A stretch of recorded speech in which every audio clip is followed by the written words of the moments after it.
CinemaJaw is sponsored by Overcast, an independent podcast app that embraces the open world of podcasting instead of locking it down. No exclusives, no premium content, no paywalls.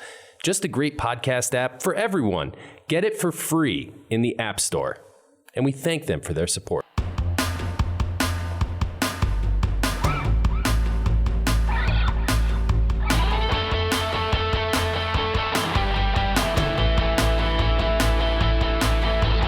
You're listening to Cinemajaw, the greatest movies podcast ever, recorded on location at Cards Against Humanity in Chicago. My name is Matt Kay, and with me is Rod, the movie guy, and sitting behind the glass is producer Pat.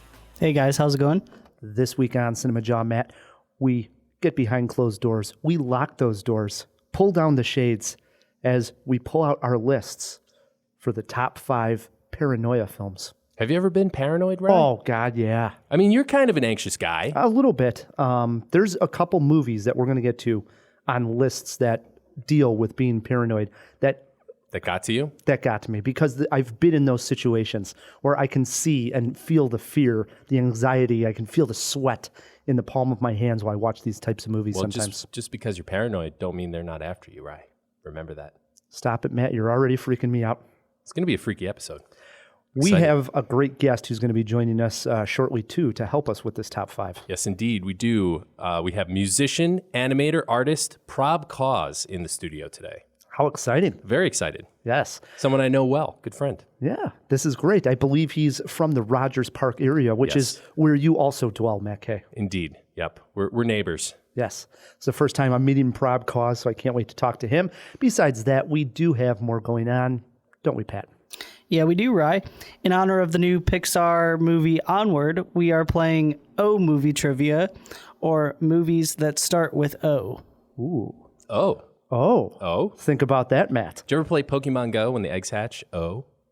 That's an inside joke. And we have a review of The Invisible Man. Interesting. Yes, it is. Quite. I wanted to take a picture of, it was me. Of The Invisible Man? Yeah, at the screening. Work. At the screening. Mm-hmm. I wanted to take a picture. You were sitting to my left, but to my right was an open seat. Right, which was their shtick on the screen. I wanted to take a picture of me in the open seat and say, me and Matt here watching The Invisible Man. The Invisible Man. Right, would have worked. It would have worked. Plus, Matt, it is the month of March, and that means a brand new theme. Indeed it does. What is it? Let's recap really quick. The 2 that we have celebrated so far, Anne Hathaway, just last month, and January was Robert Downey Jr. Okay, we're off to a good start. 2 heavyweights. One thing we have not done here on Cinemajaw is actually celebrate a studio. Is this the first? Yeah, we've done genre, and we've done actor, actresses, and directors. We've even done writers, but we have not celebrated a particular studio. That changes with the month of March. Ladies and gentlemen, jawheads around the world, we are celebrating Pixar all month of March. Well, they have a new one coming out. I think it's about time we did this. And, we might even reach out to Phil, who's a big fan, and get him to chime in. It's in the works. He's tough to get a hold of, but we're trying to get Phil on the line and have something special with Phil and the Pixar month. Right. We're working on it. First-time listeners, he was our producer a while back. Onward is the 22nd Pixar full feature-length film. Wow. Now, that's a fact. But how about another fact, Pat? This week's Pixar fact is about Pixar's iconic lamp mascot named Luxo Jr. It is named after the 1986 short film of the same name. Luxo Jr. was the first CGI film nominated for an Academy Award. It was nominated for Best Animated Short Film. That all makes sense. It does. It checks out. I didn't know it had a name. I just said it was the Pixar lamp. I did. I know. I'm a fan of Pixar, man. I've done my research. I will say one thing, having the Disney Plus, which, let's be honest, is a bit of a letdown so far after you've gotten done through The Mandalorian. It's like, well, what else do I watch on this thing? The Mandalorian Season 2. Yeah, let's get ready for that. One good thing is they have some Pixar shorts on there. Well, I'm actually glad you brought that up because that's the only thing I was looking through all the Pixar movies. I've seen all of them except all the shorts. I've seen many of the shorts, but not all of them. So this is the time to catch up. Yeah, we'll do some extras on there. And we're going to do a sidecar review. Maybe we'll just do all the shorts. I like it. Maybe. More to come on that. Indeed. All right, Matt, as you mentioned at the top of the show, we have a great guest. He goes by the name Probcause. He is from Rogers Park. He's a musician and artist. I believe he's even illustrated or at least written a children's book, possibly. Probcause, welcome to Cinemajaw. Hey, thank you for having me. Absolutely, man. So I guess we'll start with the beginning. How did you get into music? So my older brother is a sound engineer, and so he had a recording studio in his house, which was not, now everybody has a recording studio in their house, but at this time he was like one of the few people. So I kind of grew up watching him make beats, had musicians around, they were recording. I was probably like 13 or 14 How much at older? that time. How much older? He's 38. Okay. So he's about 5 years older than me, 6 years older than me. So I just kind of grew up around it. I always watched him, you know, even before that he had a 8-track and a 4-track, and I would watch him make beats and songs on that thing and really loved it, really loved kind of just being in the studio and the energy of that. And when I was like 15 or 16, he started letting me actually record at his studio and like make music with him. So that was like the first time I ever recorded anything.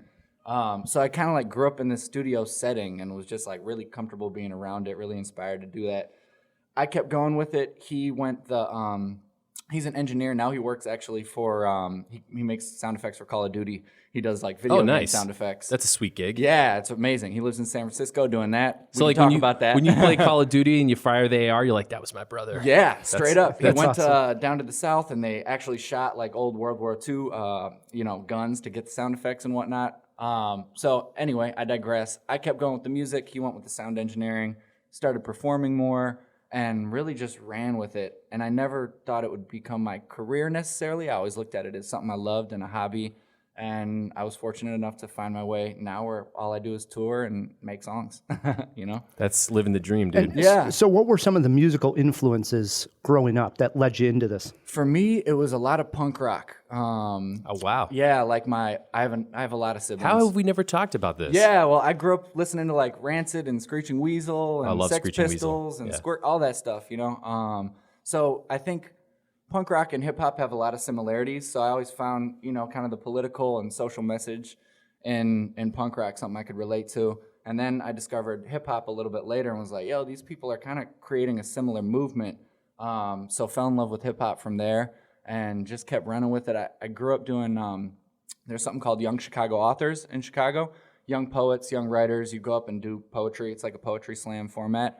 So I kind of came up in that world of doing these poetry slams and started putting that to a beat and with the backbone and kept going. At the slams, you were doing it with a beat, or you were just At the slams, I was doing it a cappella. So Okay. when the beat came, it was easy because I was so used to having silence, having a room full of critics, and just, you know, speaking my mind, speaking these poems that I had written.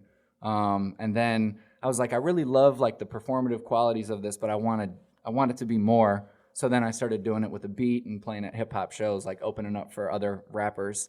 Actually, the first place I played, the Abbey Pub was one of them, and then Oh, yeah? there's a place by us called the Morseland, which is Yeah. up in Rogers Park. And they Is used it to still have- there? It's gone. It's gone, been right. gone for about 6 or 7 years. But you played there? But I played there a bunch. I started working there in order to get shows opening up. I was just like a bar back, or, you know, I was a delivery driver there for a while. And that was kind of my way in to get opening slots at these hip hop shows they would have, local hip hop shows. So what was the moment, because you found a level of success now in your career. Mm-hmm. So where was the transition? Like, what was the moment where things started to take off and break for you? I would say, so I linked up with Chance the Rapper, maybe like seven years ago, something like that. We were just both in the YCA world, Young Chicago Authors world, both kind of up and coming rappers.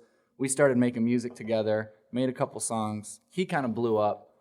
Kinda blew up. Well, yeah, right. Hosting like the All-Star game in Yeah. Chicago. All this crazy stuff. And when he blew up, I kind of like rode his coattails. Like the songs we made kind of blew up along, and I got some national recognition that I hadn't had prior to that.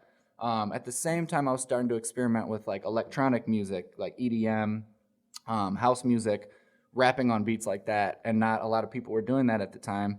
So as this national spotlight was kind of coming towards me, I was doing something a little bit New. left to center. Yeah. And that I started working with all these bigger electronic artists who would want me to rap on their beats because they're all looking for rappers, but nobody wants to rap on these crazy heavy beats. And so that kind of became my job. And I would do festivals with these artists, started to go on tour with these artists, and found kind of my own little niche lane not a lot of rappers were doing. And that kind of set me apart, and that's where I am now. I mostly perform at like electronic festivals and with electronic artists. That's cool. It really is. So when you're on tour, do you have time to watch movies? Is there downtime where you get to sit back and catch up on film? Not as much as you would think. There's like so much downtime, but you kind of are always on call. So the only time I would watch movies is like after the show. On this last tour, we had a tour bus, so it made it a lot easier because I'm watching it on the TV in there. Otherwise, before that, it's like I'm asleep after the shows, you know what I mean? Or partying and then going to sleep. I'm traveling or driving the rest of the day. There's not a lot of windows to watch as many movies as one would think. Plus, you're probably not in the right headspace when you're on the road. You can't really let go fully, you know? Well, putting you a little bit on the spot here, what about a movie that you've seen recently that features music that inspires you? Something that like, wow, this is good, this is hip. Yeah. You know, I always have trouble. So I liked, what was it? The Rhapsody, or Bohemian. Bohemian Rhapsody. Yeah, Bohemian Rhapsody. I have trouble with the biops because I think they can be corny sometimes. There was moments in that movie just because I love the music so much where I was like, oh yeah, this is what it's like, you know? But I can't, that's like the first one that comes to my head. I'm sure there's other ones, but I have trouble with some of those movies. I haven't seen Elton yet, or the Elton John one. It's okay. Yeah. I always have trouble with those. Yeah. You know? They always teeter on the edge of being corny, I think. I agree, man. What if we kicked it even further back and said, what's a movie that maybe you liked when you were a kid or influenced you in some way? Well, 8 Mile, you know, I liked 8 Mile a lot, just as a young white rapper too. And I loved Eminem at that point in his career. So that was like a really cool one where I thought the music was good. Now, you know, he just played it at the Oscars, which I thought was really, or was it the Golden Globes? No, it was the Oscars. I thought that was kind of random and weird. You didn't dig that? I didn't dig it, man. No? Something about, you know, I feel like he should have just stopped a few years ago and just like chilled with his success because I feel like it was kind of forcing it. Also, performing at a venue like that where everyone's like sitting down and like it's not, you know, conducive to like a really good live performance. Yeah, that's for sure. But you know, that movie when it came out, I was like in love with that movie, super inspired by it, watched it a bunch of times, really dug it. That is a great movie. So I mentioned that you wrote a children's book. I'm illustrating a children's book. Okay. And is it out yet, or this is No. in the process of being made? It's in the process. It's called The Gorilla and the Unicorn.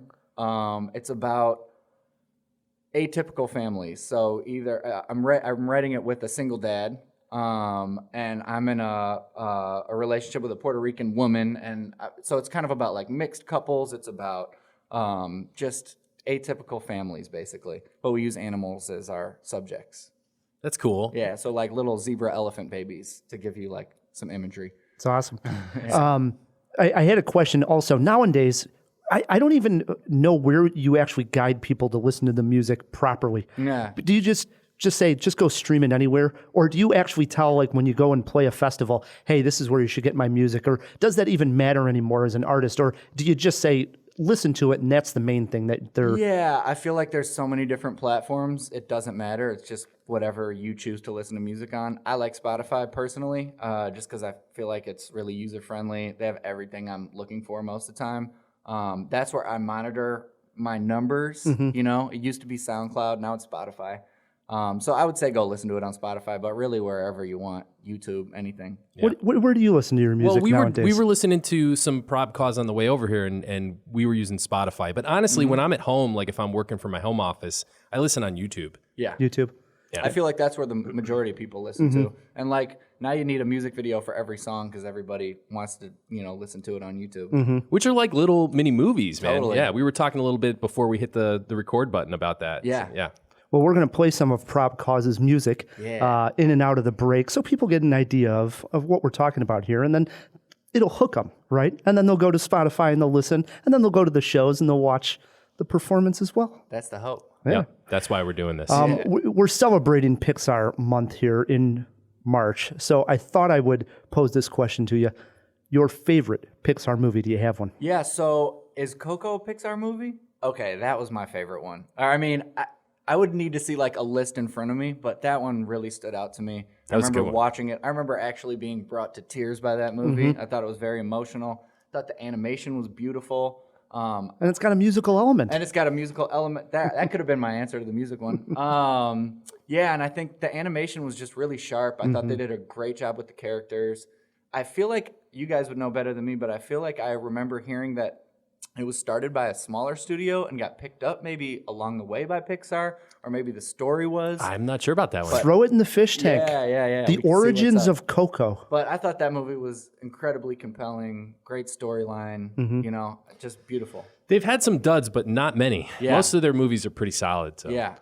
So Probcause, if we want the listeners here to go online, where do you guide them? To a Facebook page? Where's the best place? Go to probcause.com just because that houses everything from my animations to all the music videos to all my music and everything.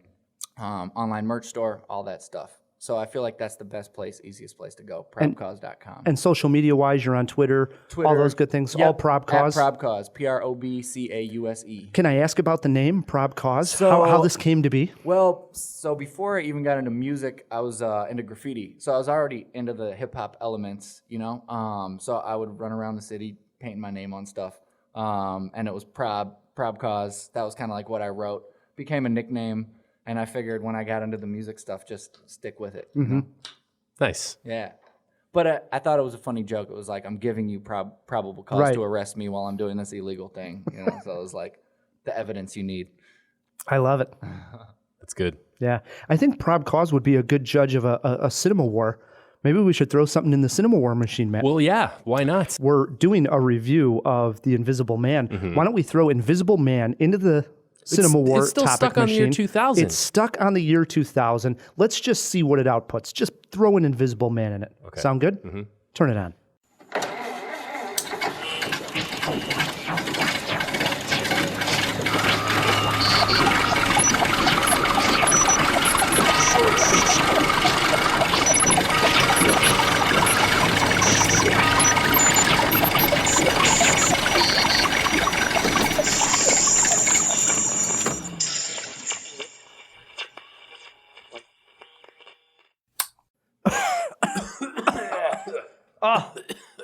God, this thing. All right, this one, it wrote out something long here, Matt. Oh, okay. All right, here's what we got from the CinemaWAR. Oh, okay, this is pretty interesting. Says here, in the year 2000, the film Hollow Man came out. Oh, yeah. Another Invisible movie. Which was also based on basically the Invisible Man Pretty much. character. Yeah. It says here it starred Kevin Bacon, Elizabeth Shue, and Josh Brolin.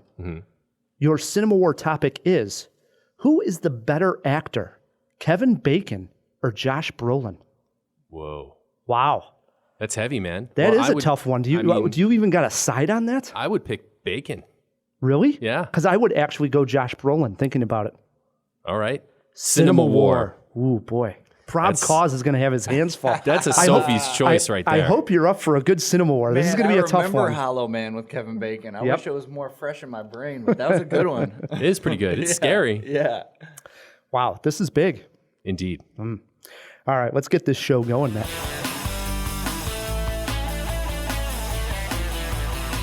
The latest adaptation of The Invisible Man has been in development for some time. Back in 2016, when shared cinematic universes were a thing, Universal had hoped this would tie into their monster features.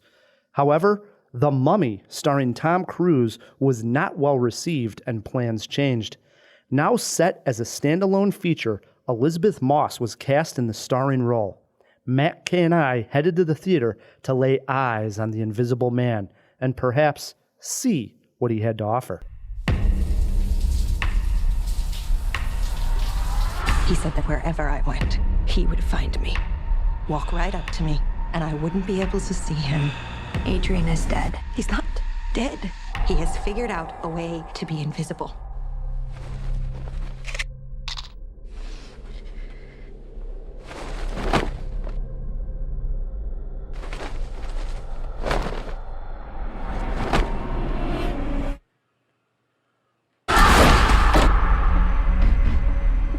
Are you okay? He's sitting in that chair.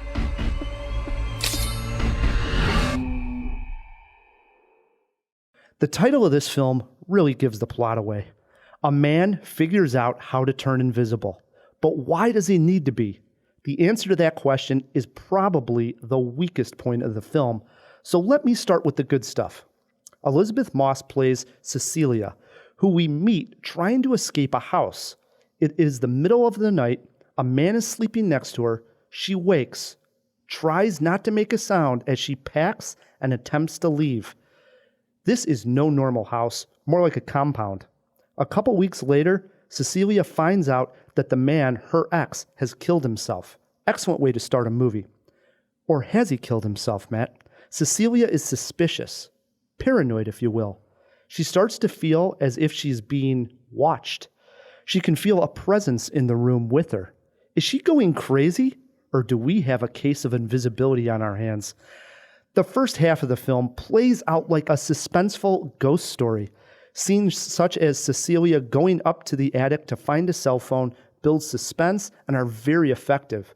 Kudos to the sound team here. When you can't see your villain on screen, you have to have a dynamic sound design to heighten the scares. This was a major positive for me. Matt K., let's start here. What did you see? Did you find the Invisible Man to be as suspenseful as I did? Yeah, I did. I would even go as far as saying that the first half of this movie is exactly the kind of scary that really gets me to look down, tense up, and barely breathe. And then it falls flat on its invisible face. Great observation about the sound design. If I had to pick the most positive thing about this movie, it is the sound design and the score in particular, which is great. But fans of H.G. Wells, just forget it. There's nothing here that even resembles the original story. Also, and this is really important, on the cusp of a major Me Too verdict, this movie was exactly poised to really say something interesting about domestic violence, silence, assault, and how some perpetrators of said get away with it. Victims are not believed, thought to be crazy or money hungry, and attackers benefit from being invisible. All the elements were there, so it's so frustrating to see them not pull it together. Instead, the film downgrades into a shitty action horror that felt more like a dark version of Iron Man, and even that is not explored in any meaningful way. Great horror says something about social issues. Get Out said something about race. Dawn of the Dead said something about consumerism. Hell, even Friday the 13th said something, and I'm not sure what, about teenage sex and drugs. This movie squanders that opportunity and says nothing. Ugh. Also, I have to address the titular character here.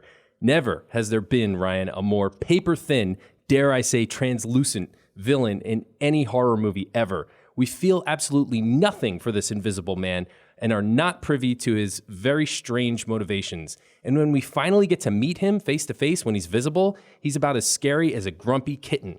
The invisible effects are not that good. The invisible fight scenes make no sense with wild fluctuations in the strength and abilities of the Invisible Man, and the invisible chase in the third act is poorly written and over-the-top unbelievable. Again, they had some elements of a great movie here. They had a great lead in Elizabeth Moss, mostly great supporting actors, decent budget, but the script lurches away from anything substantial into a bad and hollow revenge tale. Rye, do you agree? Did The Invisible Man squander its potential, or was it fun and scary enough to be forgiven? I think you're giving it too much credit by mentioning the potential it has, because Really? I think that's a great insight. I think a lot of critics are finding that insight. But I didn't. I just looked at this as they weren't even trying to go with that, right? The filmmakers were just trying to make a really good thriller.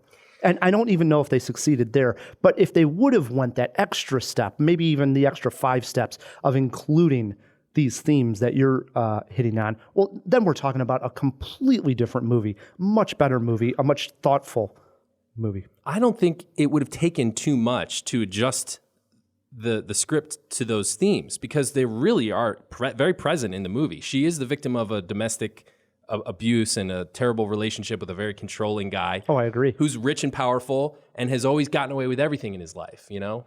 So then that's exactly the conversation right now. I agree. I just don't think the filmmakers were even thinking that far ahead. I mean, then that's a shame. But it's a shame. The point I really wanted to tackle was this paper-thin villain, because what happens here is we don't really even meet him at the beginning. You know, it has this excellent opening scene of her escaping the house. Which that was scary. It does, and it really hooks you. I mean, that first 5, maybe 7 minutes of the movie, I was involved. I was like, oh my God, this is going to be way better than I thought from the opening 7 minutes. But we don't meet who the Invisible Man is. We don't understand that he's into this technology. We get it because we see it in the background. We see the machines. Right. When she goes into the basement, it's like Tony Stark's lab. Right. Yeah. And obviously the title, The Invisible Man. So it's not like we're dumbfounded here, but we don't actually meet the character. We just sort of see him, asleep and meet him for the most brief of second in that opening scene. And then all of a sudden, he's the Invisible Man. So he's invisible, and there's these weird, they're scary scenes. And we know nothing about his motivations or about how he got to this place. Right. Yeah, it's bonkers. And when they finally get to it, and you hear the motivation and what was, leading him to go through all this, it's like, what? You got to be kidding me. This is like a B movie suddenly. Who wrote that? Yeah. Oh, my God. It's stupid. I mean, this guy basically throws his life away. I mean, and he's a billionaire ostensibly. Like, he's got this really crazy mansion that looks over, like, the San Francisco Bay Area, And he throws it all away just to chase after his girl, like a jilted love story, right? Yeah, it doesn't sound very compelling, the way both of you are talking. Yeah, which is a shame because, it's funny. I've seen a lot of people digging this movie, and I'm just not sure what they saw. Well, I think it might catch some people off guard because I think even when we sat down, you made a comment like, oh, geez, I'm not expecting much. Yeah. And let's be honest, the first half of the movie does work, the thriller part of it, because even those sequences where she's at least feeling the presence of the Invisible Man, so she might scary. She might be in the bedroom, and she thinks she actually sees someone sitting in a chair. So there's a butt dent in the chair. Yeah. And all of a sudden she like throws a blanket over it to see if it's going to land on and it doesn't. But that entire part, I mean, that build up to it. Right. They had the patience there to really give you the suspense. That all worked for me. Even the sound of like the blanket being thrown will scare you. Like there's a bunch of really effective jump scares, which were fun. Yeah. Like the first half of this movie, I'm like, okay, I'm in, and then man, it just falls. It sounds like it missed a lot of opportunities to say something a little more, like a surface level movie. Yeah. You mentioned one of the things that you talked about was the fight scenes where we have an Invisible Man fighting Elizabeth Moss. And I couldn't help but think of the wonderful fight scene by a solo fight scene of Edward Norton in Fight Club. Remember where he beats himself up in the office? How fantastic it is. Yeah. There's this scene with Elizabeth Moss fighting the Invisible Man where we can't see the Invisible Man. So it looks like she's just doing this all by herself, her hair's getting pulled, she's throwing plates and all this weird stuff. And I'm like, oh my God, it's the Ed Norton version in Fight Club. How do you think they did it? Did they have someone in like a green suit actually fighting with her? Or do you think they just had her go do her own thing? I wonder, man. It'll be interesting to find out exactly how they did it because I bet you a guy in a green suit would have looked better. Yeah. Because what I was trying to get, and maybe this is just me, Ryan, maybe back me up here or answer this question. I was trying to figure out how he was holding her or 100%. Exactly like, okay, where is he? How is this working? Like, because I feel like if I was being attacked and I couldn't see, I still understand the shape of a human body well enough to grab an arm and then figure out, okay, well, his face must be up here and try to strike back. And some characters are completely confused, even when they know they're being attacked by the Invisible Man. They're like, they know what's going on and they still... And like I said, there's wild fluctuations in his strength and abilities because at one point there's this character who's like a cop and he's like 6'5" and like just jacked, like this swole dude. And he gets attacked by the Invisible Man and pretty much gets his ass kicked. I feel spoiler, like my mini move spoiler would be alert. pull the fire thing so that the sprinklers come down. Oh, and well. then you see the silhouette. Does that happen? That maybe. I will not confirm or deny. That would be the way to go if you were fighting, the Invisible Man. Right. There were a couple shocking scenes, at least plot twists almost. A scene in particular, and I don't want to go there with a full twist, where Elizabeth Moss goes to meet her sister in the restaurant, where it actually had me almost gasp. So there was a little bit of shock value. I guess. You weren't shocked there? No. No? No. I was. I have to say, I was like, ooh, okay, it's still working for me. It was really, I think, the last like 45 minutes where they started to explain his motivations and then the invisible chase and the way the suit and everything sort of worked at the end, it really fell apart. Were you reminded slightly of T2 during the invisible chase when she's because obviously this is in the trailer, not a spoiler. At one point she's in a hospital, like a mental hospital, because obviously when you're being chased by the Invisible Man, that's what happens. And she has to escape, and she's running down the halls, and the guards are coming, and, most definitely a T2 moment. Yeah, T2 moment. Just like nobody believes Linda Hamilton, and then, Right. the T-1000 comes out. So it is, but again, that was pretty cool with the Invisible Man beating up the guards. It still worked for me a little bit there. Yeah. That's where it started to lose me. Wow. Seemed like you didn't like it as much as I did. You got a movie poster quote for me? I wish this movie was the Invisible Movie. Tough crowd. Yeah. Tough I mean, it crowd. wasn't that bad, but it was pretty disappointing. I went with nothing to see here, nothing to see here.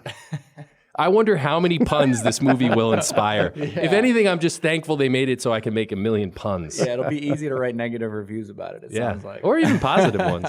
How many Jaws, Matt K? 1.5. What? 1.5 Oh Jaws. my God, I'm stunned. the opportunity- I'm stunned. the opportunity you are to the actually easiest say grader something. too. No. You are off your rocker sometimes. I'm not. No, you are, because sometimes you watch these movies, you're so hard on them, and then you're like, 2.5, 3 Jaws. I think horror's at its best when it says something, and to put all the pieces of it's like they spilled out a jigsaw puzzle of the most amazing painting in the world, and we just look at the pieces. They never put them together to show us the great image. They could have said something here. It's all right there in front of them, and they just don't. I went 2.5 Jaws, and I thought I was being hard on the movie. But I would actually say, slight recommend, Jawheads. If you see it in a loud theater, we were in The Dolby Atmos theater, yeah. Dolby Atmos theater, which I've only been in about 5 times for these screenings. And I'm telling you, if you got one in your town, she kicks a dog bowl across the floor, and I almost fell out of my seat. Right? I'm not pretty even funny. exaggerating. No, he's not exaggerating. I jumped out of the chair. It's so loud, and the bass is just, you feel your entire body rumble. Yeah, that's cool. Like we mentioned, there are some really effective jump scares. This would be a fun movie to bring a first date if you're, find somebody who's into horror. I think it's fun. It's surface level enough that it would be an easy movie to digest and have a little fun with, almost like going through a haunted house.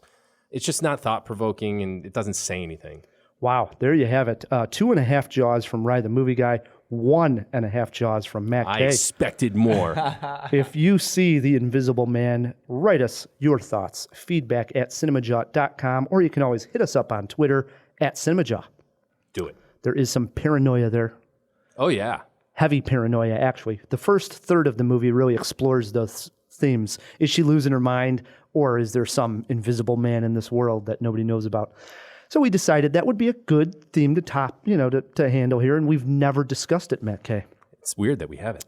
I agree. Maybe it's a conspiracy. So we threw this to Probcause, and I thought, well, I don't know. I don't know how big of a movie guy he is. Is this an easy list for you to come up with, or did you have a tough time? I had a tough time because I'm a little intimidated by y'all's movie knowledge. Also, when I think of paranoia, I think about horror movies, and I'm not like a huge horror movie person, but that's good because I bet y'all have horror movies on your list. Some. And mine were more cerebral movies that, I don't know, some of them may be a stretch for paranoia, but they either made me paranoid or I thought that was a theme, whether it's like what the movie's known for or not. Well, I'm excited to find out what makes Probcause paranoid. So you're starting us with number 5. What do you got sitting there? Okay, so my number 5 is a movie called Bug.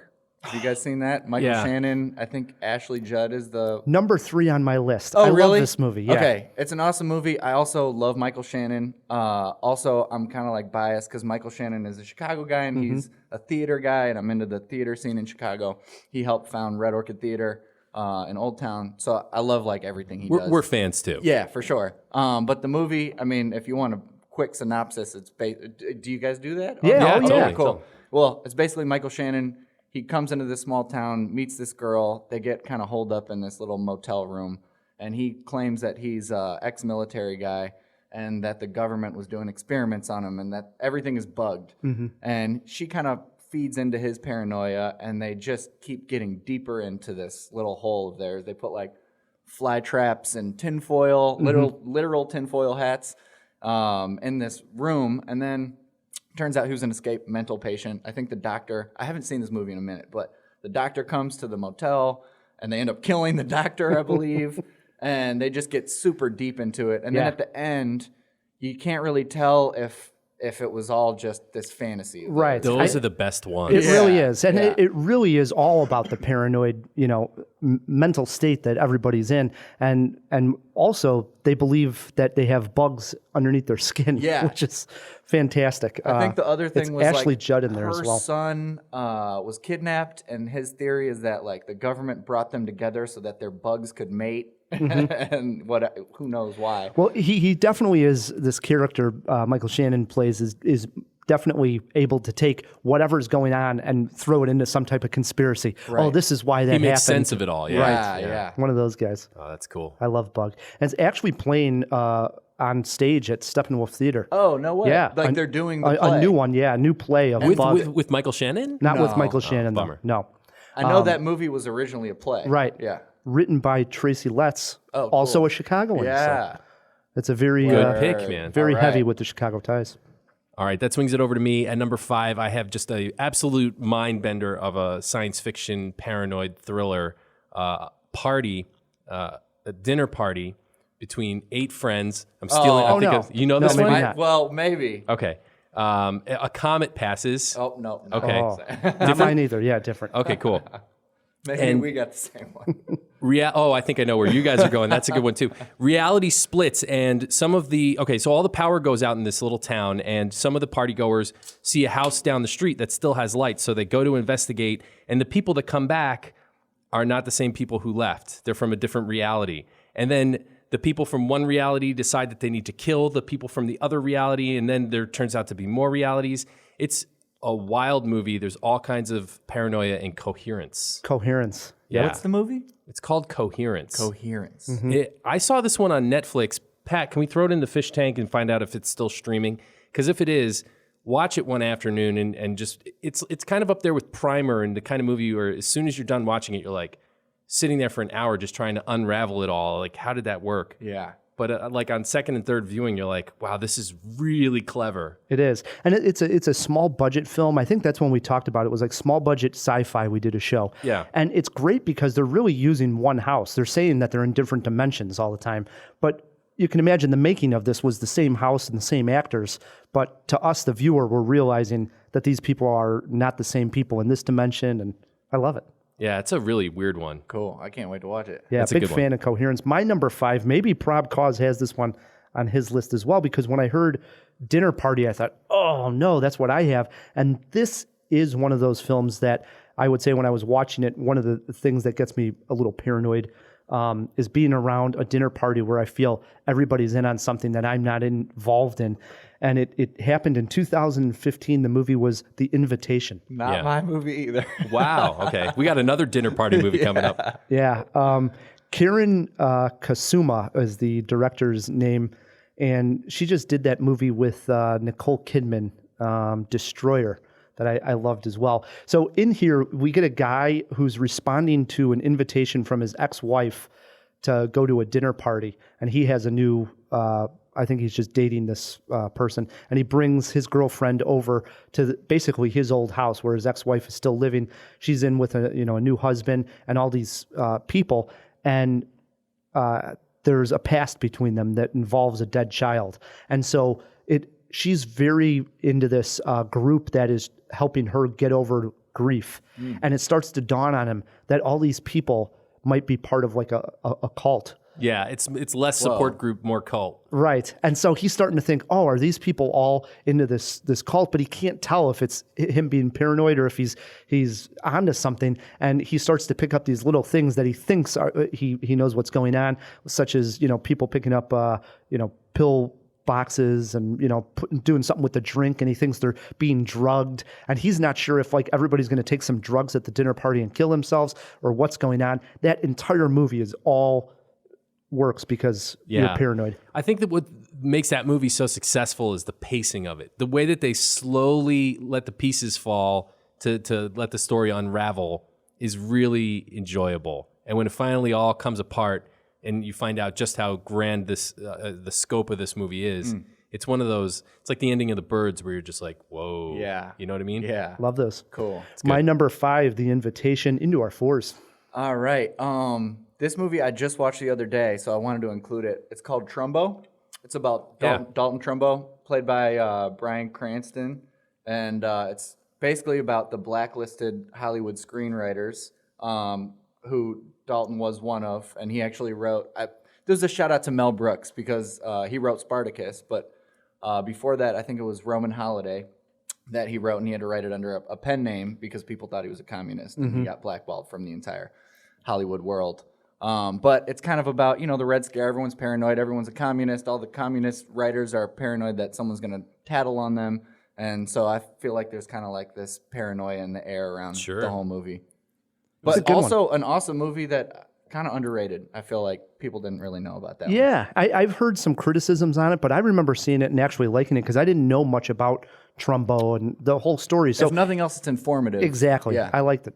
And it was a really super paranoid time in America. Right. That's a good one, man.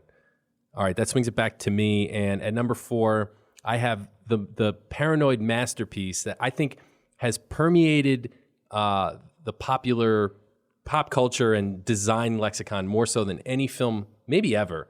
And it's John Carpenter's They Live. The image of the alien and the obey and everything that was like picked up by what's his name, Shepard Fairey. Yeah, Shepard Fairey, Yeah. and other street artists made popular with like the Andre the Giant yeah. posters and stuff, and even Obama, right? It's just, there's this whole weird evolution of that design where you look at like such an iconic poster like the Obama thing, and you can understand how maybe that was influenced by the movie They Live, and forgetting all the design and art design, which made this movie's amazing, maybe the best. The movie itself is great, and what's weird is the star is Roddy Piper. Oh, whoa. I mean, if you had to point to his best role of all time, this is it. Yes. Yeah, and the premise is there's aliens among us, and they can't be seen. They've put us to sleep in a way, and like the money that we use every day is actually, we see it as normal money, but when you put on special glasses, you can tell that it says like, this is your God, and there's hidden messages all over the place that are like subliminally controlling people. And I actually got a chance to talk to John Carpenter about the iconic fight scene in this movie. Whoa. So maybe we'll good stuff. throw a clip in. I like it. Thanks, man. My number 4 pick went with a classic. We don't talk about Laurence Olivier all that often, but No, we don't. he popped up on my list here. My number 4 pick asks the question, is it safe? Is it safe, Matt? Is it secret? Is it safe? Dustin Hoffman, Laurence Olivier, Roy Schreider, 1976 Marathon Man. Yeah, that's an awesome movie. This is a total classic. I've never seen it. I dude. haven't seen it in a long time, but I remember loving it. Yeah, and the line in there, "Is it safe?" comes from the film where he's constantly asked, "Is it safe?" But it's a weird movie. I was looking back at like refreshing my memory because it's been a while since I've seen Marathon Man as well. But Dustin Hoffman plays a guy nicknamed Babe in the movie whose brother is a secret agent for the United States who's tracking down an old Nazi war criminal who is actually hiding diamonds in a New York bank. So you got this weird dynamic of a story, right? And his brother, Dustin Hoffman's brother in the movie, gets attacked and stabbed, found out, and he makes a run off to Dustin Hoffman's character where he dies. But does he tell Dustin Hoffman something before he dies or doesn't he? We don't know. Well, then everybody's after Dustin Hoffman to find out exactly what's happened here. And it gets to the point where Dustin Hoffman can't trust anybody. Yeah, doesn't his girlfriend work for them or something like that? So Yeah. at least in his mind, everybody works for the Nazis and all this stuff is going on. So he's engaged to this girl and he doesn't even believe her identity anymore. It's a wild movie. It's a real classic film. Highly recommend checking out Marathon Man. Dustin Hoffman, young, perfect. It's a good one. Yeah. Definitely check it out, Matt K. Nice. Good pick, Rye. Yep. Into our threes we go. So this is my dinner party one. Clue. Oh, nice. Classic. Yeah. Tim Curry, Could have been any one of them. it could have been any one of them. Right. And I was reading about that movie because it's been a minute since I've seen it. But when they screened it in theaters, they had 3 different endings. Yes. And then and they show those on the DVD version or whatever. But I guess in the theaters when they played them out, they would play a different ending in different theaters throughout the country, which I thought was pretty creative. Sure. And a movie based on a board game. I mean, that's pretty unique. And everyone's worried about who did what. They're all being blackmailed. I mean, I think that's like a classic, iconic one that had to get thrown in. And speaking of punk rock, Lee Ving, the lead singer of the band called Fear, is Mr. Body No, the real Mr. Body. The one that dies in the beginning. Right, yeah. Or the fake Mr. Body. He was actually in a couple movies, but this is probably his most well-known role. Crazy. It is. Didn't realize that. Yep. I even love the board game Clue. It's one of my favorites. Yeah. I do too. Just I do lose too. the pieces all the time. You know? Did you see Knives Out yet? Yes. You know, I had a little short list, and Knives Out was on the short list, and it was like between Clue and Knives Out. You know, I think didn't you wanna made the do right both. choice because I think Knives Out might be the better movie. Objective. That's tough to It say. wouldn't exist without Clue. It though. wouldn't. That's Right. true. That's true. And it's tough to say that that's the better movie. But I really love Knives Out also. I thought that was a really great movie. I agree, but I think Clue has more of the paranoia because they're all suspects. Yeah. Whereas Knives Out, I think we learn early on what's going on. Totally. I was just stoked to see not see a Marvel movie in the theaters. It was like, oh, Knives Out. It's like a nice, quiet, cool movie. Something different. Yeah. Yep. All right. That swings it back over to me. And this is where I put, I mean, this movie had to be on the list. 1984. Oh man. I have not seen the movie. I read the neither. book and I've not seen the movie. Yeah, I don't know. I mean, I think the book is better. I know that 2 + 2 = 5. Yeah. John Hurt is the protagonist in 1984. It's a pretty straightforward adaptation. Obviously, the book is kind of long. So there's a lot that's omitted from this. It's been a while since I've seen it, but I rewatched like the trailer and some of my favorite scenes. The scene with the rat in particular is pretty hard to watch, especially if you're afraid of rats. It's creepy, but it's a good adaptation. When did 1984 come out? The movie. That is a great question. Can we throw it in the fish tank? Yeah. Throw it in the fish tank. What year did 1984 if come out? I had to guess, I think I have a year that I'm guessing. Yeah. You know, it would make sense. Okay. But I'm not 100% sure, so we'll find out. All right. My number 3 pick was Bug, but it's been mentioned by Probcause. So you can So call why an not? audible? Why All right, not call yeah. an audible? I had this one written down as my number 6, so we'll plug this one in here. This one came out in 2016. John Goodman in a sequel, but it was definitely a different type of sequel. This is one of my honorables. Well done. 10 Cloverfield Lane. Oh, I never saw that. It's good. Yeah. And what's great is we had seen Cloverfield, which had these, alien attack. We didn't know exactly what was going on. It was very much that found footage style film. Right. And when they decided to do a sequel, this one was completely different. Instead, we get this young girl who's involved in a car accident, picked up by John Goodman and brought into his basement. Or like a bunker. A bunker, yeah. And she's locked in there with other people, and they all know that John Goodman he thinks he's doing them well because there's this big War of the Worlds in his mind going outside of the place, and he's keeping them all safe, locked away. Whoa. Even though they still want to somehow escape, they think he's completely lost his mind, he's crazy, and they got to get out of there. But we, the viewer, start to feel that way, but we're never quite sure if maybe there's some element of truth here or maybe not. both things are true. Right. It's good. It's definitely the best Cloverfield movie I think there is, because obviously there was that crapper of a Netflix movie that came out after. Oh, yeah. The Cloverfield Paradox. Yeah. So I would give Cloverfield Lane the title of best Cloverfield movie at this point of the 3. I would agree with that, actually. And it's a good Strangely. paranoid film. So my number 3. Number 2, Probcause. Okay, my number 2 may be up for debate on whether it relates to paranoia. It made me paranoid as a kid, or not a kid, but I was probably like 14 or 15 when I saw it. That's a kid. I got to throw The Matrix in there because that was my first experience with the concept of the simulation effect. It made me really question my own existence in a weird way. And it's such a classic, iconic, wonderful, amazing movie. And in my opinion, trilogy. People can disagree about that. So I got to throw The Matrix into the mix. I think before he takes the pill, that it's absolutely about paranoia. Yeah. Because he doesn't know what's real, who to trust. He's getting these strange calls at work. There's agents showing up all over the place. Totally. They turn into different people. Yep. And is he just imagining everything? Yeah, well, and then that's there's all these theories about is he just having is he a schizophrenic paranoid person and just making it all up in his brain anyway, so. And it's a really popular theory right now. Joe Rogan just had a show about Red and blue pill or No, that we're living in a simulation. Oh, okay. And so I won't get into the whole thing, but if it's possible, the probability that we are is near 100%. Right. Because there would be an infinite number of simulations, and to think that we were the very first one is almost impossible. Totally. Yeah. It's mind-boggling Yeah, stuff. I feel like it carries into today too, and even like the red pill, blue pill thing. I feel like that's in our political system. You just see it operate. Wow, in actually, I daily never, life. I never because like I don't know if equated it it's to that. Trump supporters will say like they've been red pill. I can't remember which pill they. Is red you go down the rabbit hole, or is it blue? I don't know. Throw it in the fish tank. Well, that's the other one where it's like, you guys just need to question the truth more, or like, whatever, whatever the argument is. That's a good one, man. All right. Speaking of simulations, there was a movie that came out, man, I forget the year, but it was a Jim Carrey movie where his entire life is It's my number one. Really? Yeah. All right. No, do it. Run with it. All right.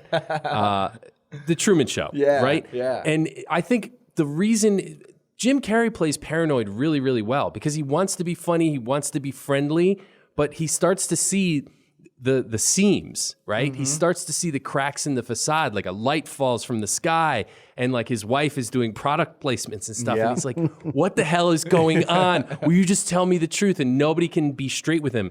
And then when finally a character tries to break the fourth wall, in air quotes, and tell him what's really going on, she comes and gets snatched away. I mean, that would make anyone super paranoid. Yeah. We could talk about it more when we get to it That's on awesome. your list. Love Yeah. that movie. Me too, One of dude. my favorites. It's almost due for a retro review at some point because Oh, I I agree. agree. There's even this flashback scene where they're just talking about how people had managed to get into the Truman Show, and they show this quick scene where he was opening up a Christmas gift, and it's like a college kid pops out of the gift, and he's like, "You're on TV, it's all fake," and he's just like a little kid, and he's like, "What's he talking about?" Yeah. It's a great movie. Yeah, that is. My number 2, I go back to the 70s for my pick. Another classic. This one directed by Francis Ford Coppola. It stars Gene Hackman. Turned on to me by a friend of the show, Charles Klein. Gave me the DVD and he said, "Watch this. I'm telling you, it's really good." My number 2 pick is The Conversation. This came up in all my research, and I've never seen it. Yeah. Yeah, Me this neither. is a great one.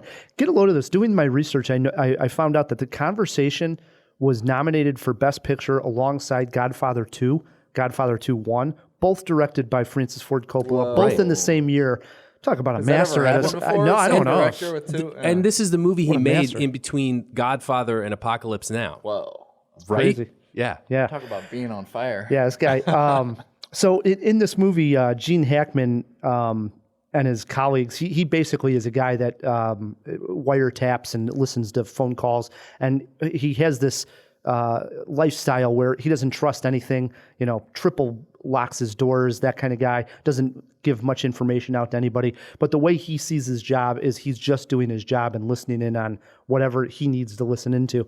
And there's a pivotal scene, and it's a amazing scene where his team have to go to Union Square in San Francisco, where two people are talking. That's their job, to get To eavesdrop. to eavesdrop on these two people. And being in the 70s and what technology they had to do this from multiple people, set in the park with multiple ways, because there's loud noises that they're going to have to deal with. So what then happens is he gets all the different audio back from the various spots of the people who are in on this park.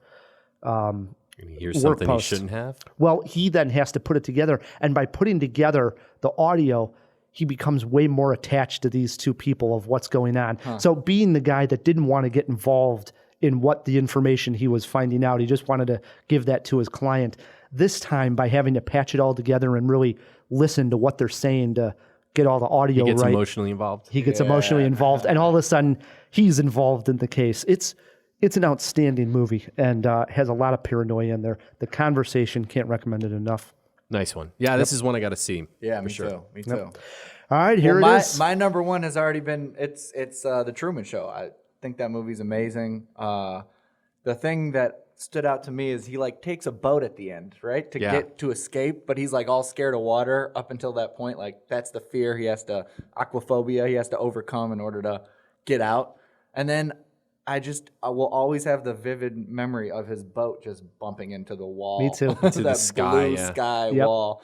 Yeah, and then it's just this is the edge of my universe. And he walks out the door and leaves.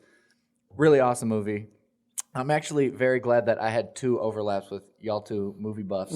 Makes me feel good about my movie selections. I love that movie too, man. I mean, And just the it's only aged implications. better. It's aged better than I think when it came out. It's better now today than when it came out. Yeah. That could be true. And for me, at that point, Jim Carrey was just like Ace Ventura and Dumb and Dumber. You know, like to see him in a serious role was pretty cool. Yeah, And a first. He nailed it. You know, and he's done a couple of serious roles like Eternal Sunshine. Eternal Sunshine, that's a really good one. Right, Yeah, and it actually has this magical moment in the middle of that movie when he actually realizes that something's up, where he starts driving and he's listening on the radio as he's changing the dial, and he actually hears them talking about where he's driving. So all of a sudden they said, just turned on First Street, and he's turning on First Street. He's like, what the heck's going on? He's starting to figure it all out. The music starts playing, the score's great, and he just gets out in the middle of the town and he just stops the bus, and everybody, do you remember this scene? Of course. It's so great. What about the traffic jam when he's trying to escape with his wife and the cars all pull out in front of him, and then It's he'll so go down good. the next street? Yeah. Yeah. And the cloud of rain over his head only. And it's like nighttime, and Ed Harris plays the guy who's Yeah. more or less controlling the whole Cue the land. moon. Oh, Cue the really? sun. It's Ed Oh, Harris? cue the sun. Yeah. He says, cue the sun, Forgot which is that. so great because it's the middle of night, and now they just got to say, like, the gig's up. They need to turn the lights on, you know? He's Yeah. like, cue the sun. Oh, I love that. Love Right. it. Oh, talk about a God complex. Yeah, I could go on and on about that. But I think that the height of Paranoia, at least for me, is actually a remake. And I'm talking about the 1978 version. There's one from the 50s, classic movie, Invasion of the Body Snatchers. Oh. Scared the crap out of me. I think I got to this movie way too young. I might have seen it when I was like 6 or 7 years old. And the image of Donald Sutherland with his mouth agape, pointing straight at the camera with that crazy sound coming out, haunts me to this day. It's a terrifying image. And the thing that makes Invasion of the Body Snatchers such a great paranoia movie is that it could be anyone, you know? And everybody sort of at some point or another kind of falls to this parasite invader. It was just a really clever premise, really well executed science fiction that got under my skin, literally. It's a great one. Yeah, they made the last, I didn't care for it. no, it was just called Invasion. Yeah, it They was did a redo of... Nicole Kidman and Daniel Craig, and it was just sort of a bomb. Yeah, I think the 78 version's the best one. Jeff Goldblum's in it as Does well. it hold up, the 78 version? I haven't seen it in probably another 10 years maybe, but I guess for me, the classic image, yeah, it holds up for me. I like it. I think the look of that one in the like late 70s gives it a little bit More of a more. creepiness? Right. Yeah. The 50s one is more of like a creature feature where the pod people are, it's more of that cheesy 50s B movie style, which is still cool. 70s is more paranoid. 70s is way more paranoid. I agree. It's more cultural. Leaves it with my number one, and I remember mentioning this film on my top 10 when we did it way back in 2011. Believe that, we've been doing the podcast for so long. Michael Shannon, speaking of which, teaming back up with Jeff Nichols, who he's worked with numerous times. Also, Jessica Chastain in Take Shelter. Yeah. And this is where Michael Shannon, he's a husband and father, and the daughter is deaf. And this is a key point, but he's plagued with the idea of having this mental illness, that he goes to visit his mom, and his mom clearly has this disease, and he's afraid that he's eventually going to have this disease. And he starts to have these apocalyptic visions, crazy winds, big storms, and us as the viewer can't tell if he's just envisioning this. Is anybody else seeing these storms and what's coming? And eventually he convinces his family that he needs to build a storm/bomb shelter in his backyard. I thought you were going to say an ark. No, but this bomb shelter is really, symbolism for, going deeper into his head. And Right. can the family eventually live with this and cope with it? And I think that was the message I took away at the end of the movie, is that, Jessica Chastain's going to, weather the storm and stay with him, even though he clearly does have this mental illness. Great movie, though. It's powerful stuff, and unbelievably acted by Michael Shannon, who's great in everything. But if I actually had to say his best role, I still say it's Take Shelter. I love him in this movie. I got to see that one, man. That's a bold statement. Yep. Any honorable mentions, Matt, before we go to break? I have several, and I'll do them rapid fire. Annihilation, Rosemary's Baby, Contagion, Jaws, Pi, Darren Aronofsky, The Departed, Taxi Driver, A Beautiful Mind, and Jacob's Ladder. Man, I didn't think about some of those. Just name- Taxi Driver too.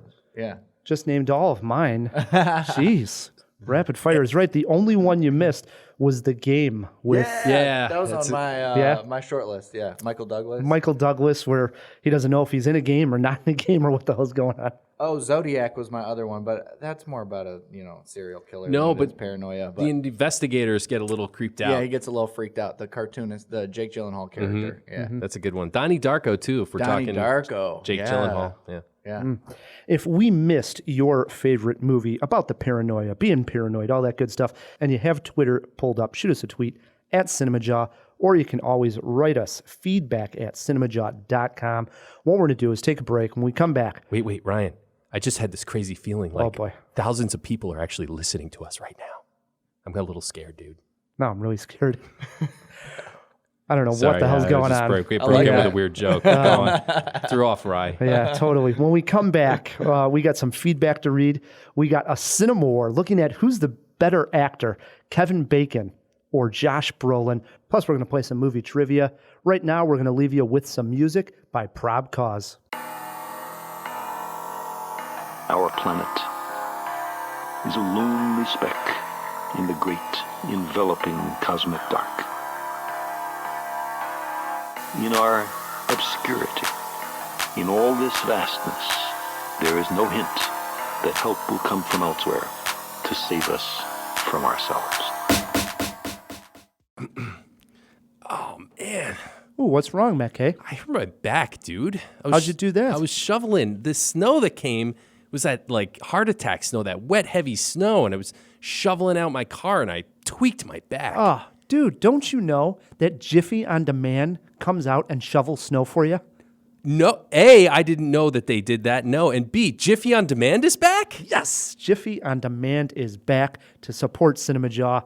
They're a great service, Matt Kay. Yes, they sure are. If you have emergencies, repairs, or things you just want done around the house, like snow removal, Jiffy on Demand is there for you through a simple app. It's as easy as ordering an Uber, Ryan. Right. I mean, think of it as all those little maintenance problems that you have at home. You need a water heater, electrician, all that kind of good stuff. You go to Jiffy on Demand, you find the app. All these people have been vetted. Yeah, they're all vetted, they're licensed, they're bonded, they have insurance. These are not just like, amateur handymen. They're professionals that will come to your house. And here, something our listeners might need to do is like hang a TV in their home theater room or do some wiring for sound systems, stuff like that. These are the kinds of things you can get done through Jiffy on Demand. The pricing is always transparent, and the rates are shown to you in the app before you book, and every Jiffy job comes with a 100% satisfaction guarantee. So if you need small jobs around your house, Jiffy is hands down the fastest and easiest way to get things done. Download the Jiffy app or sign up at jiffyondemand.com. And please, guys, use the code CinemaJaw and get $25 off your first Jiffy job, Ryan. That's awesome. Make sure you use that code CinemaJaw. Save some money. What cities is Jiffy on Demand operating in? Well, if you're lucky enough to live in Toronto, Ottawa, Boston, or Chicago, Ryan, then Jiffy On Demand is the app for you to get everything you need done. I love Jiffy On Demand. I do too. I'm so happy they're back because my back is killing me. Let's all go to the lobby. This week, in honor of Pixar Month, we take you all the way back to the very beginning when Tim Allen's Buzz Lightyear and Tom Hanks' cowboy Woody prove that they have a friend in each other. Hey, get over here and see if you can get this toolbox off me. Oh, come on, Buzz. Buzz, I can't do this without you. I need your help. I can't help. I can't help anyone. Well, sure you can, Buzz. You can get me out of here, and then I'll get that rocket off you, and we'll make a break for Andy's house. Andy's house, Sid's house. What's the difference? Oh, Buzz, you've had a big fall. You must not be thinking clearly. No, Woody. For the first time, I am thinking clearly. You were right all along. I'm not a space ranger. I'm just a toy, a stupid, little, insignificant toy. Whoa, hey, wait a minute. Being a toy is a lot better than being a space ranger. Yeah, right. No, it is. Look, over in that house is a kid who thinks you are the greatest, and it's not because you're a space ranger, pal. It's because you're a toy. You are his toy. But why would Andy want me? Why would Andy want you? Look at you. You're a Buzz Lightyear. Any other toy would give up his moving parts just to be you. You've got wings. You glow in the dark. You talk. Your helmet does that whoosh thing. You are a cool toy. The sparkling drinks are just dandy. The chocolate bars and the candy. Hey Jawheads, it's Matt here with the first riddle of 2020. We're just about ready to wrap this one up. You guys have until March 17th to email us the correct answer at feedback@cinemajaw.com. And here is the riddle. I am almost as ancient as the relics I used to dig. I have loved a princess, a bartender, one who works, and one who may not have been real. I was a swinger long before Austin Powers, but I settled down with someone who had dancing babies. You'll never catch me. Who am I? Shoot us your guesses at feedback@cinemajaw.com, and one lucky winner is going to get a Blu-ray of Queen and Slim, among other prizes like CinemaJaw stickers and swag and all kinds of good stuff. So, do your best. And now, a little more Probcause. Shapeshifter, thumbnail, split the gray. Our posturings, our imagined self-importance. And we are back on CinemaJaw, hanging out with Probcause. We've been listening here during the break. We played some of your music. What was the name of this track that we were listening to? Yeah, this was Hall of Famers, and it's a song with my group Junkyard Samurai, which is me and a group called the Palmer Squares. Actually, you should check out the music video for this because we reference a bunch of famous movie scenes and all of it. We do like Usual Suspects, and we do Psycho, and we kind of like play the roles of all the characters in these iconic movies. So the music video is relative to the CinemaJaw. Nice. Actually, I can put a link to it right in the show notes. So Beautiful. Go to the post for this episode, and you'll see the YouTube video of One other music. question I had for you is in regards to touring. So you get to now tour. Where's your favorite place that you've gone to and toured that you would say, like, yeah, that place was cool? Man, there's a bunch. I love touring in the South. I don't know if, you know, Texas is its own world, but I love like playing Austin, Texas is one of my favorite cities to play. I love the West Coast too, weather-wise and just the cities. I love playing in California, all the different places in California. I'm playing Coachella in a couple weeks actually, so I'll be out there for my first Coachella experience, which is very exciting. But yeah, and Colorado is one of my biggest markets, so I always love it out there. People love music there. I played Red Rocks a couple times, which is like bucket list crossed off. Super enjoyed that experience. I have yet to be there, so I got to get to Red Rocks. It's an amazing place, and you know, to perform there is intimidating and inspiring at the same time. It's a beautiful, beautiful place.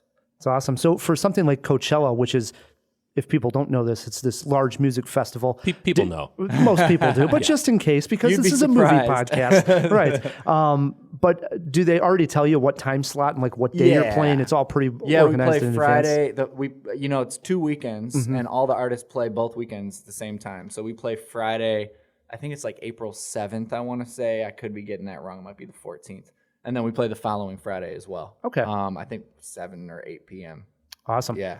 Have you ever done a Lollapalooza here in Chicago? I played a couple Lollapaloozas. I played 2 years ago, maybe 3 years ago, which was awesome. Being in my home city. That's awesome. Play that, yeah. On Perry stage, was that? Or we were on Perry stage. Nice. Yeah. That's awesome. Yeah, we were. I didn't get to meet him, but that's so cool. Yeah. Again, for the jawheads that want to check out everything Probcause, where should we send them online? Just go to probcause.com. You can find everything there.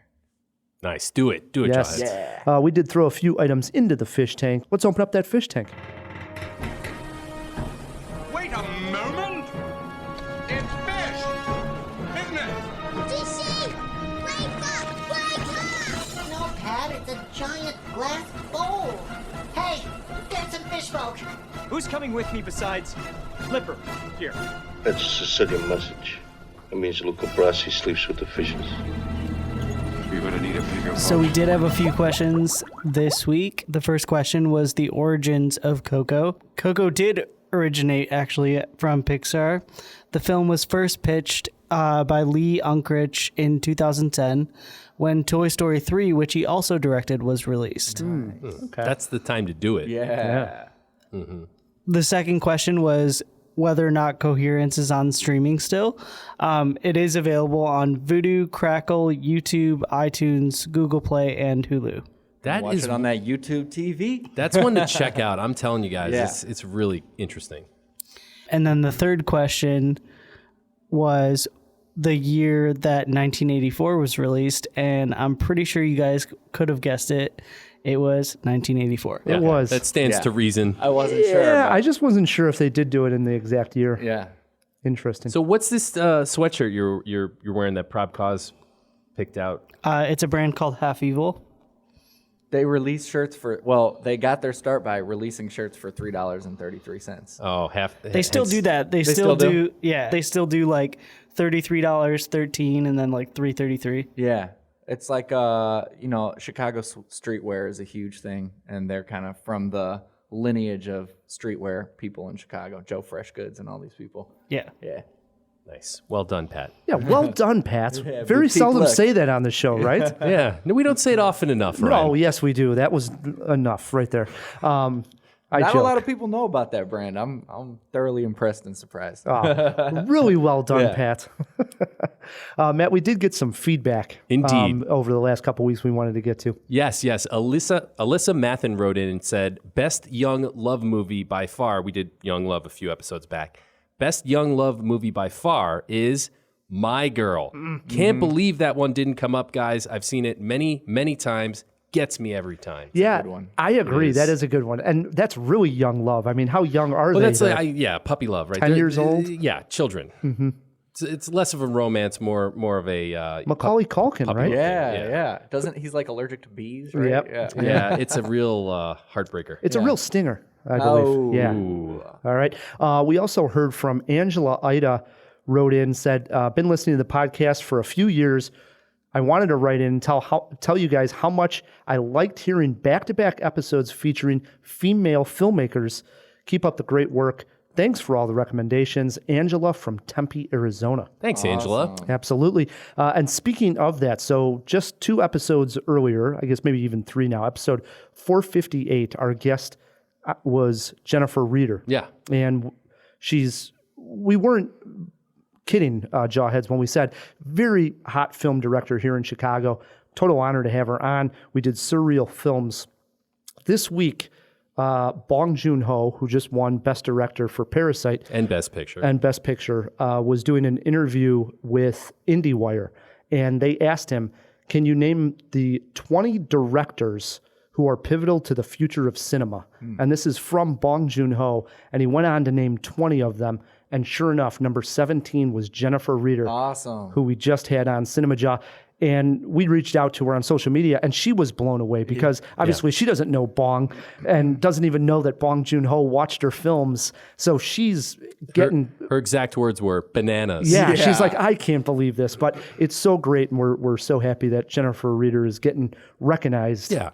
It's just the best. So if you have not seen her film, Knives and Skin, do so. Highly recommended. Yep. Speaking of recommendations, our buddy Charles Klein, friend of the show, frequent guest, is doing a film festival, Ryan. Yep. Docs on the Fox, I believe in its 3rd year now, is happening March 13th and 14th in Batavia, Illinois.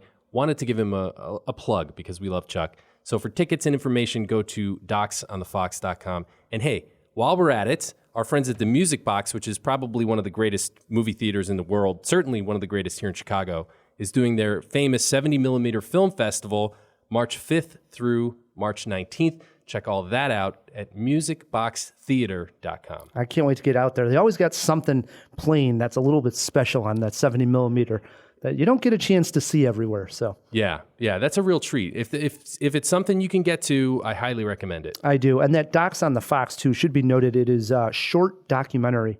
Yeah. Did I not say that? You did not. Okay. And that's a great idea for a film festival.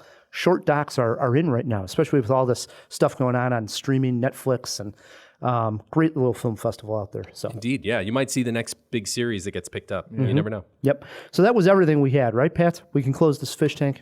Correct. All right. Close that fish tank.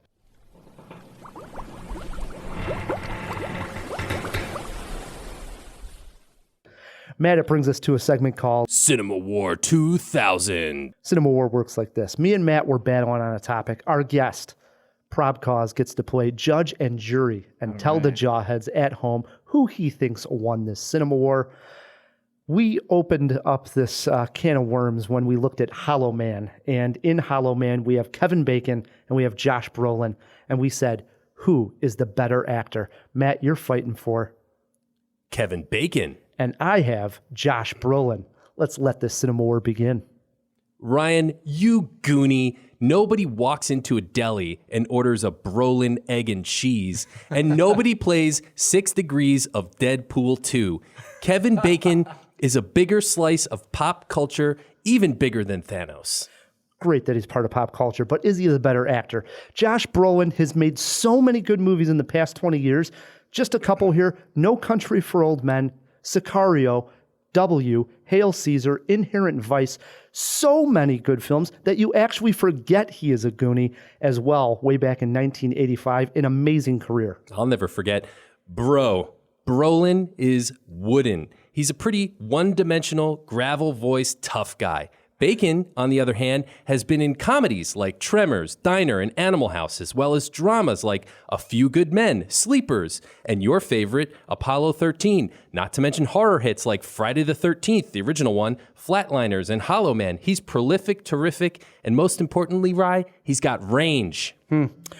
I ask you this, Matt. What was the last great Kevin Bacon role? Better yet, First Class. What was the last great film he was the main star of? He's a supporting character these days, while Josh Brolin is still peaking and can carry a film himself. Josh is also a supporting actor. So listen, I really thought at some point you'd bring up the Oscar thing, so I wrote this sort of as a defensive point, but I'm going to make it anyway. The Academy almost always gets it wrong. Crash. While you thought, yeah, right? Though through some fluke, he's never been nominated for an Oscar, Kevin Bacon has been nominated for and won the Screen Actors Guild Awards, Golden Globes, Critics' Choice Awards, Blockbuster Awards, MTV Music Awards, and too many film fests and critic groups noms to even list. And this is not so of Brolin, who has no star on the Walk of Fame. Ooh, Bacon does. No star. All right, on this podcast, Matt, you once named the character Thanos as the best movie villain of all time. While I do not go that far, I do have to say Josh Brolin plays an amazing villain. He is a big reason why Avengers Endgame is the biggest movie of all time. But that's one thing. Listen, Rye, I'm about to kick off my Sunday shoes right into your ass. When anyone thinks of their top 5 movies of all time, I'll bet Kevin Bacon is in 2 or 3 of them.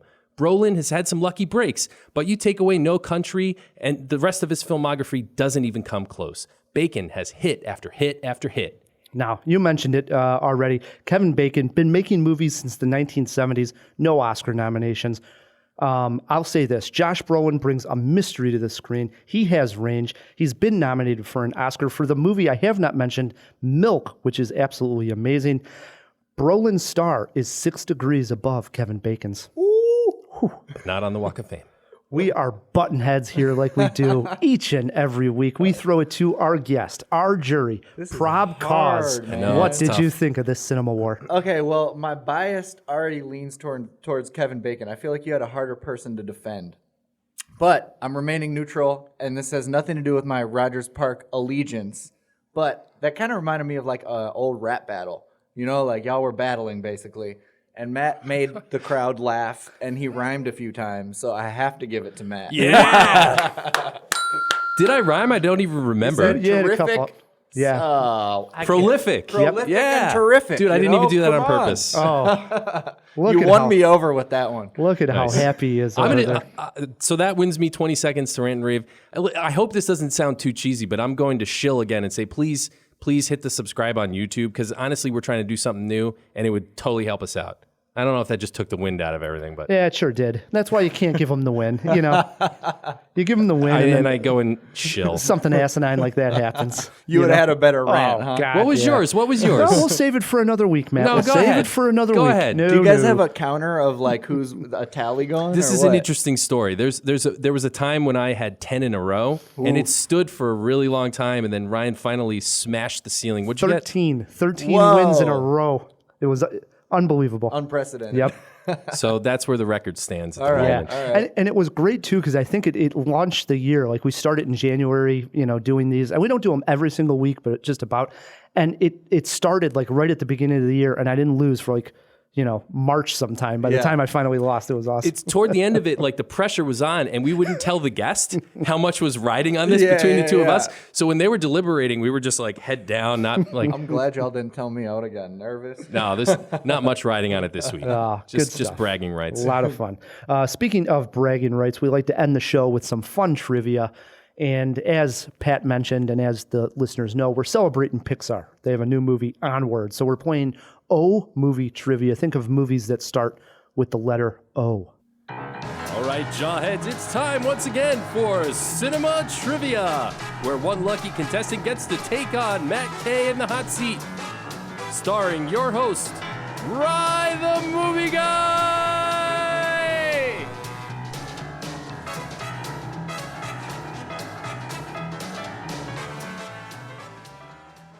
It works like this.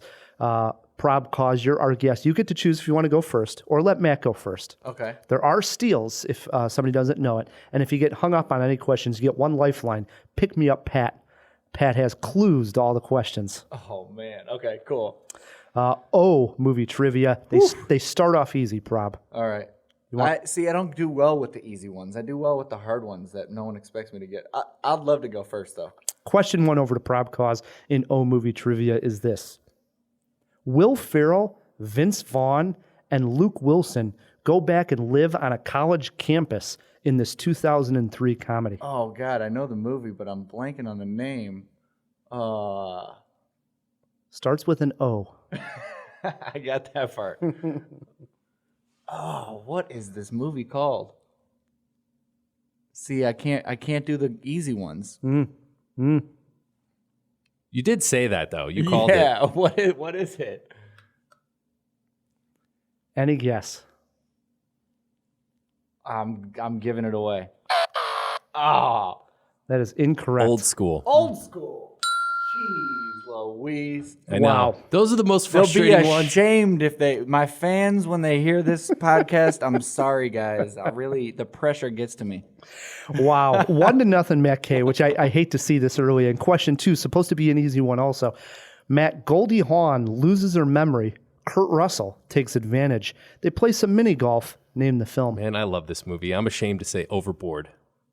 I would have never known that. That's Really? not easy to me. I don't know why. I think I had this on VHS as See, a kid. I'm not a movie buff, man. I don't know the ins and outs. 2-0, Matt K. Question three back over to Probcause. We need to get this one. Tom Cruise plays a repairman left on Earth who discovers some people living underground, Morgan Freeman included, in this 2013 sci-fi film. No idea. 2013, Morgan 2013. Freeman, Tom Cruise. Starts with an O. Oh, man. Nope, not O Man. If only. I have no idea. What is it? Oblivion. Wow. I haven't seen Oblivion. It's actually... My fans will also be ashamed of that. It's worth checking out. It is actually worth checking out. It's So that's an easy one, huh? Yeah, it's Old kind of school, I'll generic give you. That's sci-fi. an easy but one. Oblivion was hard. Yeah. 3-0, Matt K. I don't like where this is My going goal is at just all. to steal one from Matt. That's my only goal here.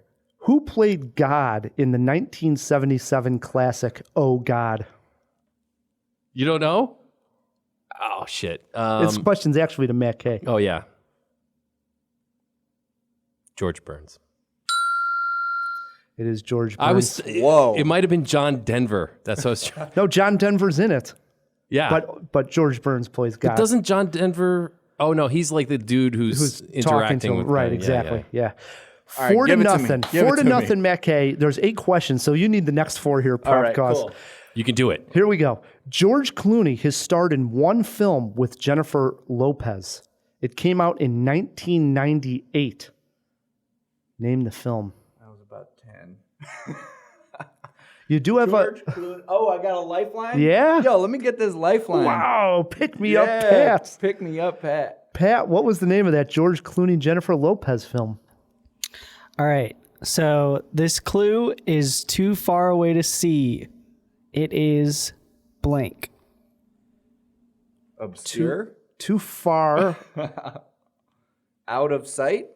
Hey!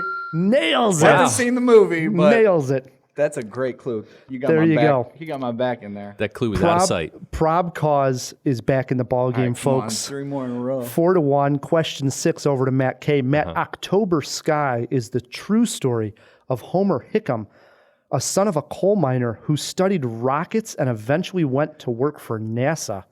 Who played the lead, a teenager Homer Hickam, in October Sky? Are you kidding? No. It's a well-known actor. I wouldn't just whip it way out of nowhere. October Sky. Who starred in that movie? What question is this? This is number 6. You do have a lifeline. All right, fine. Pick me up, Pat. Wow, back-to-back pick-me-up Pats. I have no idea. I've never even heard of this. What actor starred in October Sky, Pat? Your clue for this one is that this actor has a sister named Maggie. Jake Gyllenhaal? Yeah. Yep. There we go. Nice. There we go. That was a good clue. Thanks, Pat. Yeah. 5-1. Question 7 over to Probcause. One Fine Day is the name of the movie. It came out in 1996. It sees George Clooney fall in love with this actress. 1996. Yeah. Would George Clooney be falling in love with? God. Take a stab What's at an the movie actress. called? One Fine Day. I don't know. Jennifer Love Hewitt? Ooh. I feel like that was a good guess. I feel like 96. I don't know. Catherine Zeta-Jones was hot at the time. Oh. No? Looking for Michelle Pfeiffer. Oh, Michelle Pfeiffer. yeah. Last question That's of a the good game. question. Over to Matt K. Name the 2013 thriller that was about siblings looking into a mirror trying to solve what happened to their parents, but get caught into a spell. Oculus. Nice. That is correct. Matt, I'm just glad I got one. I don't know what's in this. I think PBR is my spinach or something. Matt wins this one 6-1. Unbelievable. Can I get a handshake here?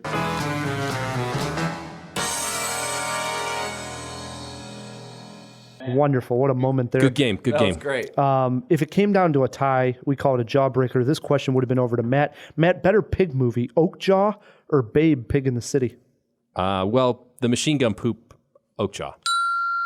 We would have gave that to you. The real Have job. you seen that one? That's Bong Joon-ho. Believe it or not. really? Yeah, it's on Netflix. Totally worth checking out. Yep. What is it called? Oakjaw. Oh, no, I have seen that. Yeah, What with is the how pig. it's spelled? Oakjaw. Oakjaw. Yeah. That's an amazing movie. It is. I didn't realize that was the same director. It is. It is. Crazy. The real jawbreaker was this, Age of Vince Vaughn, closest to. Matt, you got to guess. Wait, what is it? Age of Vince Vaughn. How old is Vince Vaughn? Okay, so he's considerable. Well, he's older than me. Considerable is maybe a relative term, but I would say he's 50. I was gonna say 50. 47. Lock him in at 50. What do you got? 47? Wow, really close here. Let's give that one to Matt K. 49. 49. Yeah. Yeah. It was close though. He's getting up there. Yeah. He is. I just caught up with that movie, Wrestling with My Family. It's a WWE movie based on this woman who becomes a wrestler, and it has that Florence Pugh in it. But it has Vince Vaughn as like the recruiter for the WWE. Great role for Florence Pugh is in this? him. It is. What's Yeah. that movie called? Fighting with My Family. Fighting with my family. And it's Nick Frost too, right? Nick Frost plays the father, and The Rock is in it as more a cameo. He's in it for 2 scenes. And he plays himself. Plays himself. Yeah. Yep. And it works. It has to do with like family and also, reaching your dreams. It's a lighthearted. It is. Yeah. It's fun. It's streaming on Amazon Prime. So if you have Prime, You just watch it. Yeah, I'll catch up. I have with a that one. random movie recommendation. Have you seen Peanut Butter Falcon? Yes. Yeah, okay. Just With the Shia- wrestling made me think Shia. of it, and Shia LaBeouf. And Jake the Snake Roberts and is Jake in the it. Snake is in it. But Shia LaBeouf is on like a tear of directing and starring Everything. in these movies. Writing. Honey Boy is the other one that I Yep. just saw. Both Honey Boy really was awesome. Movie. Yeah. Mm-hmm. Really sure. enjoyed both of those. Yeah, I remember tweeting out like with Peanut Butter Falcon, any movie with Shia LaBeouf and Jake the Snake Roberts is a must see. I mean, let's be honest with Hey, ourselves. Seriously. You know, That is a true statement. brings us to the end of a great jaw. And first and foremost, we got to thank our guest Probcause for Thank coming you on. guys for having me. Really Pleasure appreciate meeting it. I you. had a blast. It was really fun. It was Yeah. an awesome time. And Yeah. thanks for letting us play your music. It's good to turn the jawheads onto some tunes. Thanks for letting me sit in another realm with you guys in the movie world. For sure. Anytime. Well, absolutely. We also got to thank our producer Pat.